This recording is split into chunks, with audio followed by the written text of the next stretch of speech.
Muchas gracias por acompañarnos. El tema de hoy es un tema que continuamos con el tema de la culpa, pero el tema de hoy vamos a enfocarnos en el tema de hoy, que es la culpa psicológica. Este es el tema, la culpa psicológica. Habíamos visto dos tipos de culpa, que era la culpa real o la culpa verdadera, que se da en el espíritu. Y aquí me detengo un momento para explicar sobre todo a aquellos que están llegando. Y es que esta culpa real, a veces uno ve el término o lee el término culpa, pareciera que fuera algo malo, ¿cierto? Pero en realidad el Espíritu Santo de Dios es el que nos convence de pecado. Cuando el Espíritu Santo de Dios y yo tengo una relación íntima con Dios, yo debo estar seguro de que Dios es el que me advierte por medio del Espíritu Santo, Dios es el que me exhorta, Dios es el que me convence de que estoy en pecado. Y ese pecado que el Espíritu Santo influencia y me dice y me corrige, me lleva al arrepentimiento genuino de corazón. Esa culpa que es señal de que debo corregir algo, me lleva efectivamente a estar bien delante de Dios. En ética, en las clases de ética, siempre nos hacían el ejemplo del semáforo, ¿cierto? Semáforo, cuando está en rojo, hay una advertencia allí. Yo tengo que detenerme, porque si traspaso la línea, si traspaso el límite, puedo caer, entro en riesgo de morir. Puede venir un carro, cualquier vehículo y chocar contra mí. Cuando está en naranja o en amarillo, es advertencia de preparación. El Espíritu Santo también me prepara, me dice, me guía. Y cuando está en verde, pues puedo seguir sin ningún tipo de riesgo. ¿Sí? Puedo seguir sin que tenga algún choque, algún accidente. El Espíritu Santo también es el que nos advierte, nos prepara, nos convence, porque no solamente es suficiente que yo sepa o que yo tenga el conocimiento de que estoy pecando, es también importante que el Espíritu Santo actúe sobre mí para yo poder corregir y arrepentirme verdaderamente. Esa es la culpa real o verdadera o dada en el Espíritu.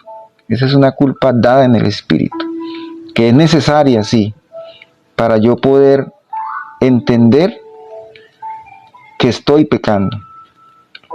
Es más, cuando yo tengo esa sensación en mi vida, pues yo debo alegrarme, porque sé que debo corregir.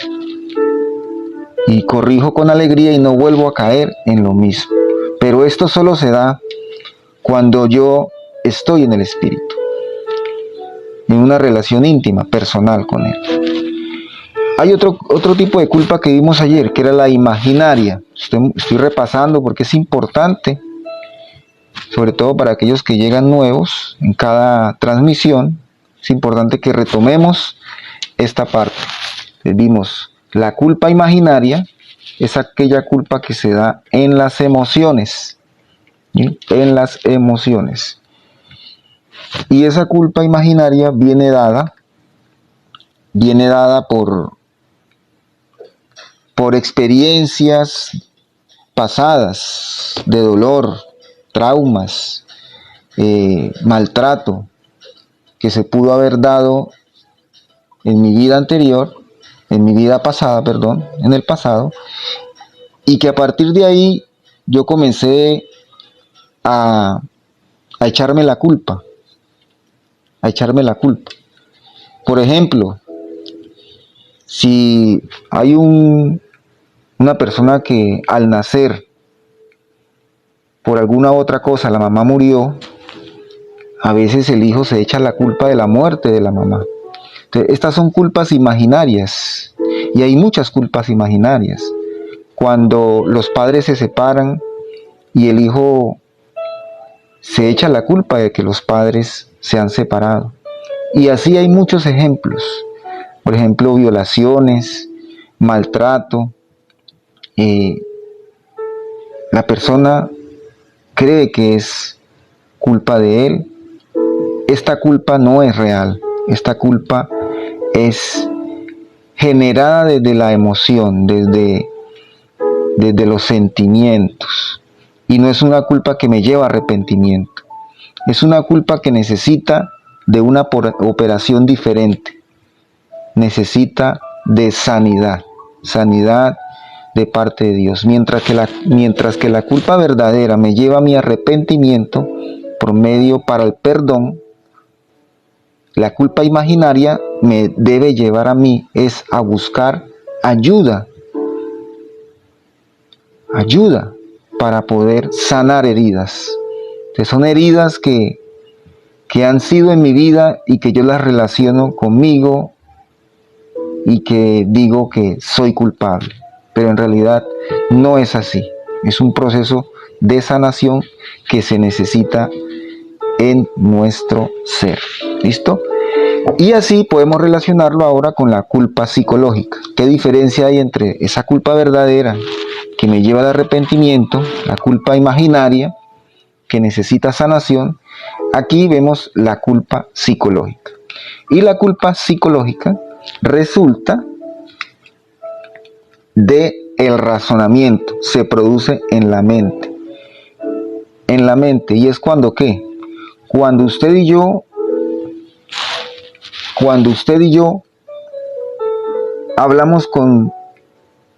no hablamos con Dios, sino que está hablando usted con usted, o sea, yo con yo. Usted mismo se crea cosas en su mente debido a las estructuras mentales, al razonamiento continuo. De ahí viene la culpa psicológica.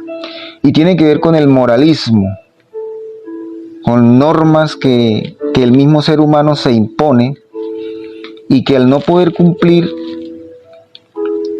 esos estándares que se pone, al no poder cumplir con eso, entonces se siente culpable.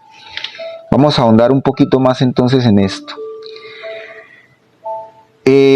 Por ejemplo, ¿por qué es dada la culpa psicológica? También en la crianza se generan cosas, ¿no?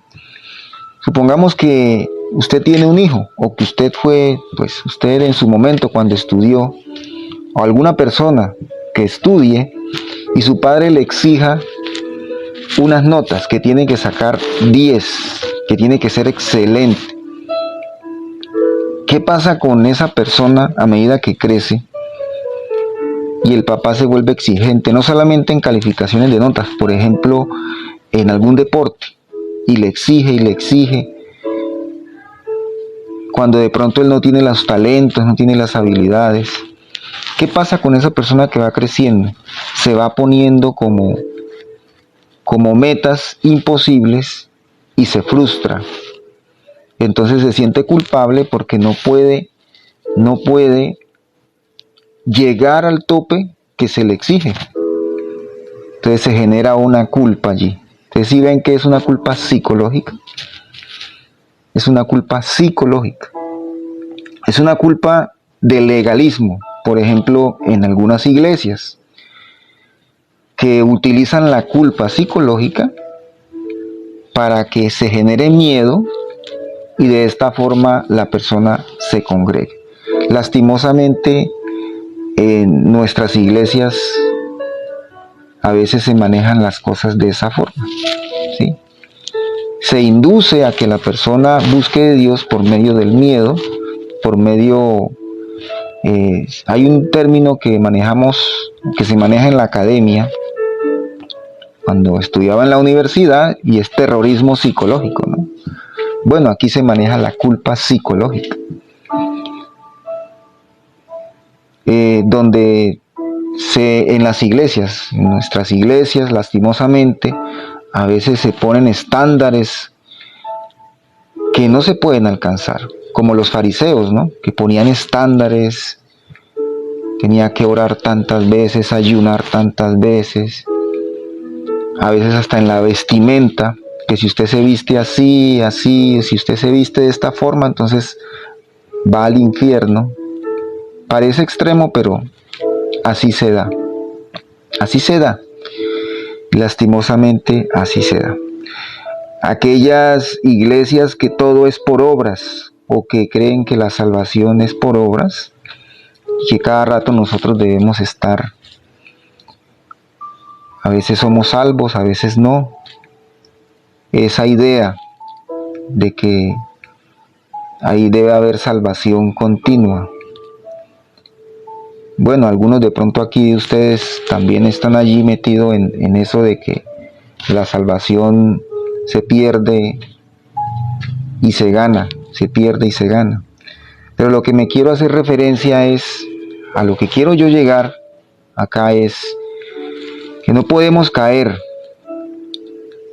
en esa trampa del enemigo. Es el enemigo realmente, que por medio que utiliza esta culpa psicológica y utiliza esta culpa imaginaria, la culpa imaginaria, para que usted no se levante, para que usted no busque de Dios, para que usted se sienta indeseado por Dios, ¿sí? Cuando sabemos que el Espíritu Santo de Dios me lleva a mí a ese camino de arrepentimiento, y que es un proceso que se tiene que dar en una relación con Dios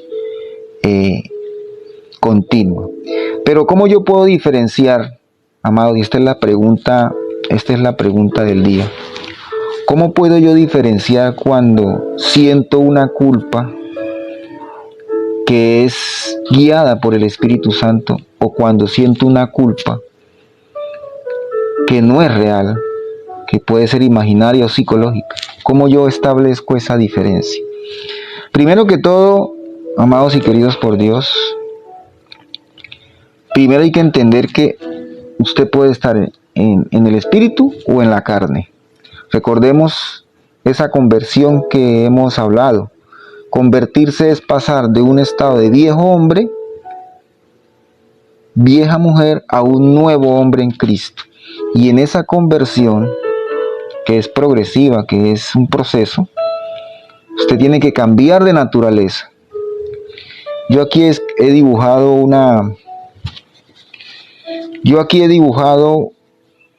aquellos que tienen vehículo, ¿no? Ustedes saben que hay la cantidad de combustible. O imagínense que nosotros somos recipientes. Y hay diferentes niveles. Estoy nivel alto, nivel medio o nivel bajo. Y esto también podemos ilustrarlo o tomarlo como ilustración para preguntarnos cómo está mi vida espiritual. Cuando yo estoy en el espíritu, discierno cosas espirituales, pero cuando yo estoy en la carne, pues no voy a discernir o no voy a entender cosas espirituales. ¿Qué pasa cuando yo estoy bajo en el espíritu? Ya más adelante les voy a decir qué es estar bajo en el espíritu. Pero ¿qué pasa cuando yo estoy bajo en el espíritu? El ser humano nunca debe sentirse bajo. El ser humano tiende siempre a llenar vacíos con lo que sea. Si yo estoy bajo en espíritu, estos niveles medio y alto tienen que llenarse con algo. Y aquí es donde se llena de razonamientos o se llena de emociones. Búsqueda de razonamientos y emociones. Si yo no me ocupo en el espíritu, pues mi vida se tiene que ocupar, porque el ser humano tiene esa tendencia siempre a llenar vacíos.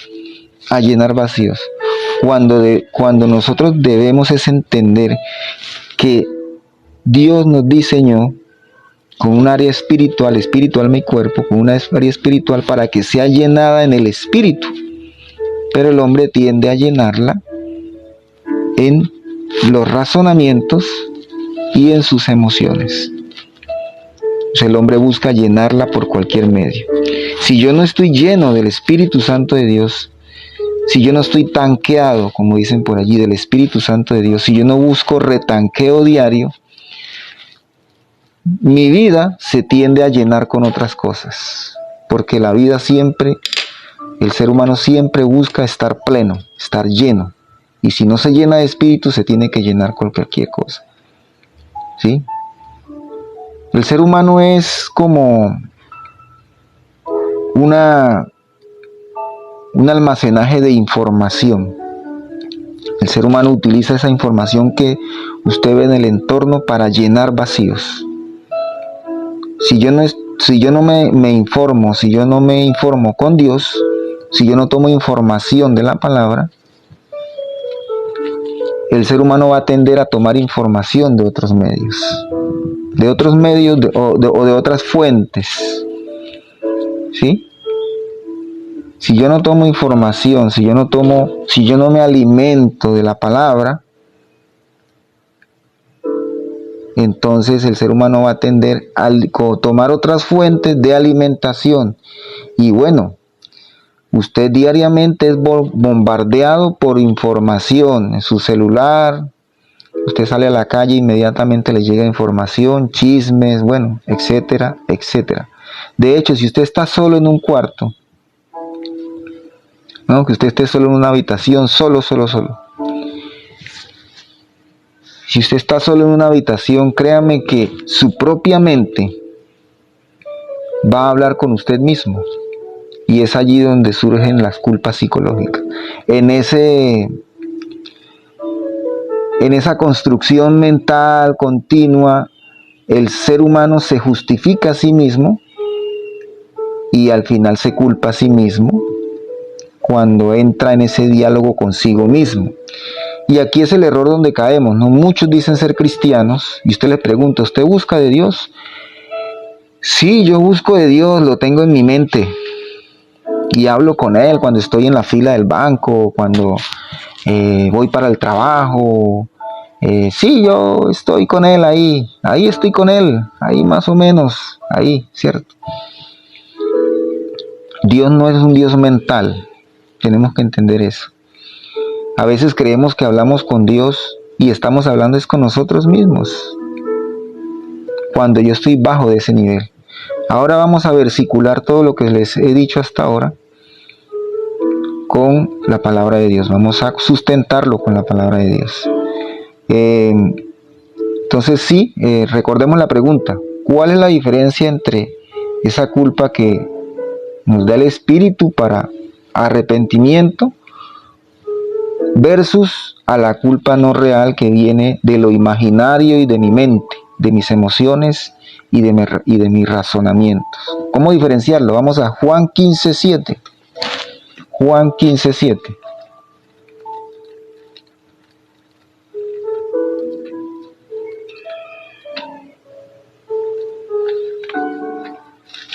Juan 15:7, ¿qué dice? Dice la palabra de Dios: si permanecéis en mí y mis palabras permanecen en vosotros, pedid todo lo que queréis y os será hecho. Si permanecéis en mí y mis palabras permanecen en vosotros. ¿Cómo yo puedo obtener realmente impresiones e influencia del Espíritu para yo tomar buenas decisiones, para yo poder ir a arrepentimiento y no cometer el mismo error? Permaneciendo en la palabra. Permanecer es la clave en esto de la vida espiritual. Alimentándome de la fuente de información que me lleva a la salvación, que me lleva al perdón y al verdadero arrepentimiento, que es la palabra de Dios. Y si usted sigue leyendo este capítulo 15 que es una lectura complementaria que ojalá ustedes la puedan leer, donde dice Jesús es la vid y nosotros somos los pámpanos. Quiere decir que nosotros debemos estar conectados al tronco, conectaditos al tallo, a la fuente principal. Si somos ramitas, estar conectaditos. Y esa conexión, esa permanencia en la palabra, me lleva a mí a estar lleno del Espíritu Santo, y de esta forma yo puedo discernir lo que es espiritual. Pero si hay una persona que, por ejemplo, tiene a Dios en la mente y dice, no, yo estoy con Dios, no oro, pero estoy con Dios, no leo la palabra, no la estudio, porque esas son las fuentes de alimentación, ¿no? Estudia la palabra, lee la palabra, medita en ella. ¿Qué es meditar en la palabra? ¿Qué es meditar? Meditar es cuando yo leo las escrituras y pienso cómo puedo yo aplicar esto que estoy leyendo a mi vida, ¿sí? Aquí en este devocional, más que todo, la idea es que ustedes mediten, reflexionen, porque lo que yo intento es tratar de llevar la palabra a lo cotidiano, explicarlo de tal forma de que usted lo pueda relacionar con algo, y también estudiar un poco de psicología, para que ustedes entiendan cómo estas cosas se pueden manejar. O sea, desde la palabra podemos llegar a entender cosas que antes no entendíamos. Vamos a Colosenses 3:6.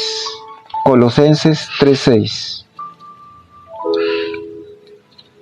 Filipenses, Colosenses 3:6.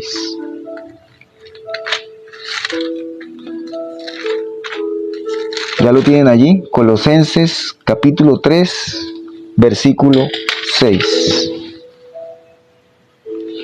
Ahí está Mónica. Mónica es una colaboradora fiel. Ella nos va escribiendo los versículos. Si alguno no lo tiene presente, ella me colabora allí tomando los versículos, escribiéndoles para que ustedes tengan siempre a la mano el versículo. Colosenses 3:6 dice la palabra de Dios. Colosenses, me equivoqué, un momentico, corrijo acá. 3:16, perdón. Colosenses 3:16. Ahí ya Mónica me va a corregir. Colosenses 3:16. Búsquenlo en la Biblia, por favor. Ahí ya lo corregí. Qué pena con ustedes. Son cosas que pasan, ¿no? Siempre me pasa eso. No sé por qué. Dice, la palabra de Cristo more en abundancia en vosotros, enseñándoos y exhortándoos unos a otros en toda sabiduría, cantando con gracia en vuestros corazones al Señor con salmos e himnos y cánticos espirituales. ¿Listo? Vamos a ver en la parte A, dice, la palabra de Cristo more en abundancia. Habíamos hablado en Juan 15 que de permanecer, y ahora hablamos de abundancia, que la palabra de Dios abunde, que usted memorice. Usted tiene que memorizar la palabra de Dios, y no me refiero a saberse los numeritos, capítulo 15, versículo, no, memorice la esencia, porque recuerden que antes la Biblia no estaba numerada, las escrituras se vivían, se memorizaban en el corazón.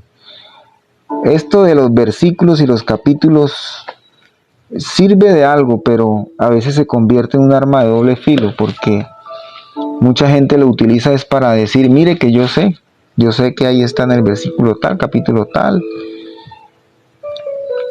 En cambio, las escrituras no eran en Biblia, cuando no estaba en forma de Biblia, las escrituras eran rollos, ¿sí? Y las escrituras, los rollos, no los tenían las familias más pobres, pues no tenían acceso a los rollos. Es cómo lo hacían, cómo vivían la palabra, cómo eran abundantes en la palabra, cómo eran llenos de la palabra. Pues vivían la palabra. Cuando comían, hacían la oración, cantaban cánticos por medio de cánticos, se aprendían la palabra, memorizaban. Desde muy pequeños en la familia se enseñaba la palabra. En las sinagogas, iban a las sinagogas, ahora congregaciones, iban a las sinagogas, ahora iglesias, solamente a escuchar cómo leían la palabra porque no la tenían en la casa. Podían leer, podían escuchar, era allá, el sacerdote leía y ellos escuchaban, solamente leían para memorizar, para obtener esa información importante. Por eso dice que abunde en nosotros. Cristo more en abundancia, enseñándonos, exhortándonos, ¿cierto? La palabra de Cristo more en nosotros, more en nosotros. Y bueno, todo esto complementado con oración y con devoción total. Pero les exhorto, por favor, les recomiendo, no les recomiendo, les digo que tienen que hacerlo, deben hacerlo. Su devocional personal. Aquí estamos en el devocional conjunto. Yo sé que hay muchos que nos siguen en el canal devocionales y en la red devocionales y que están en el grupo de apoyo espiritual. Pero si usted solamente ve el programa, escucha el programa, pero no tiene tiempos a solas con Dios, no tiene tiempo de lectura personal, de meditación personal, de estudio personal, créanme que así va a ser difícil. Porque realmente TikTok es un entretenimiento. ¿Sí? Es un entretenimiento.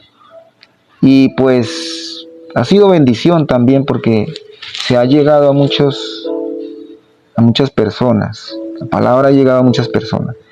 Pero el objetivo fundamental es que usted y yo tengamos una relación personal con Dios. No basta y no es suficiente con que usted escuche este programa o que usted ande haciendo búsquedas en TikTok para escuchar a pastores hablar. No es suficiente. Si yo no oro, si yo no leo personalmente, si yo no busco de Dios personalmente, esto se convierte simplemente en una recreación y en un entretenimiento porque me gusta, porque me emociona, pero más allá tiene que convertirse en una invitación para que usted haga su devocional personal.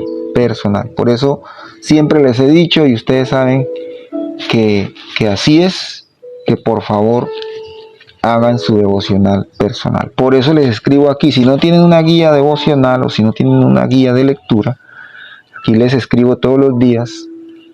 Lean hoy Lucas 18, Salmo 7, y como complemento a lo que estamos estudiando, lean Juan 15, lo anotan allí en sus libretas y en cualquier momento, sea en la noche, cualquier momento, cualquier espacio, 30 minutos más o menos, en esos 30 minutos, por ejemplo, mínimo 30 minutos, 10 minutos de adoración, 5 minutos de adoración si así lo quiere, unos 10-15 minutos de oración, otros 10 minutos de lectura y al final escribe en su libreta qué aprendió, cómo puede aplicar eso a su vida, que es lo que con Mónica hemos intentado enseñarles a ustedes aquí con nuestra querida y amada Mónica. Conclusión, para terminar este devocional. Conclusión. Primero, como les voy a dar unas recomendaciones. Desde la parte de la culpa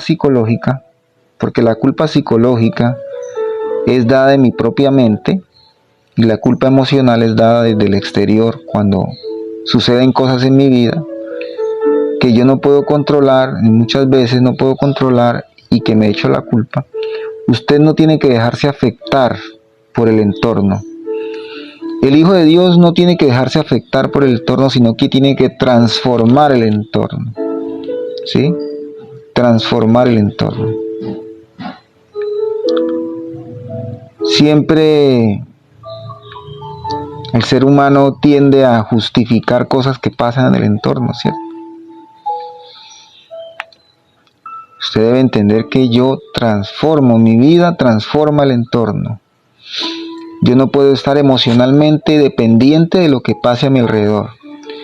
Si tengo dinero, entonces, si hay plata, entonces, o si hay dinero, entonces estoy feliz, ¿no? Si hace calor, entonces estoy triste. Cosas por el estilo. Usted siempre tiene que tener la misma actitud con Dios, enfocado en Él y sabiendo que Él es el que me lleva realmente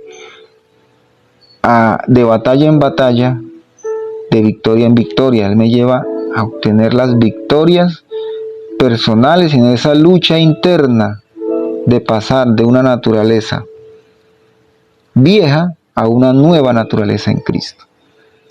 A continuar ese divorcio, porque aquí lo que estamos haciendo es divorciarnos con el viejo hombre para llegar a casarnos y estar listos como novias a Cristo Jesús, ¿cierto? El Espíritu Santo nos está preparando para eso. Entonces no se deje afectar, busque de Dios. Otra recomendación, deje la pensadera. Deje la pensadera. Cuando Dios actúa, cuando el Espíritu Santo actúa en nuestras vidas, las cosas son claras.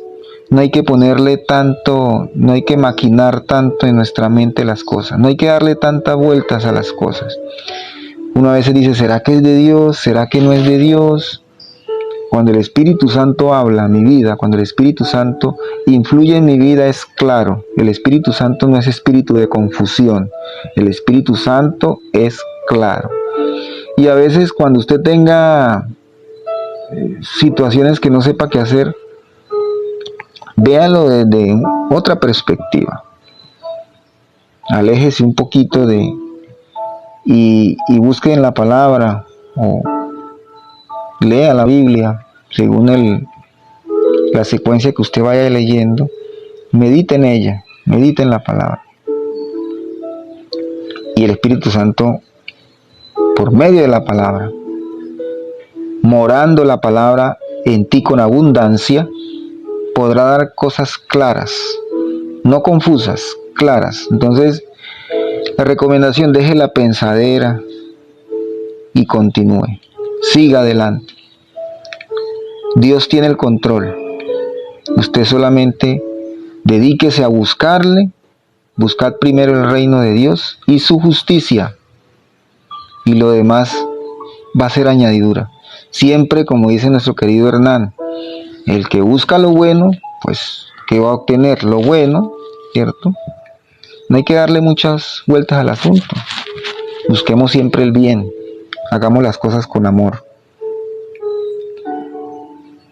Finalmente, es importante que usted busque ayuda profesional. Si ha sufrido de maltrato, si tiene crisis emocionales, busque ayuda en el pastor, busque ayuda psicológica, profesional, ¿sí?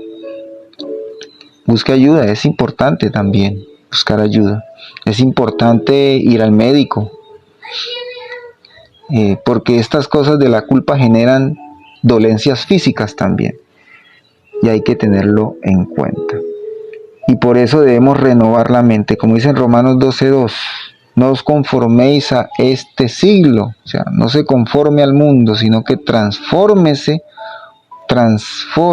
por medio de la renovación del entendimiento de Dios, para conocer la voluntad agradable y perfecta de Él. Entonces hay que renovar nuestra mente. Y aquí pues entramos en ese proceso de renovación mental, ¿cierto? Entonces, hijos de Dios, muchas gracias por acompañarnos. Dios los bendiga rica, próspera y abundantemente.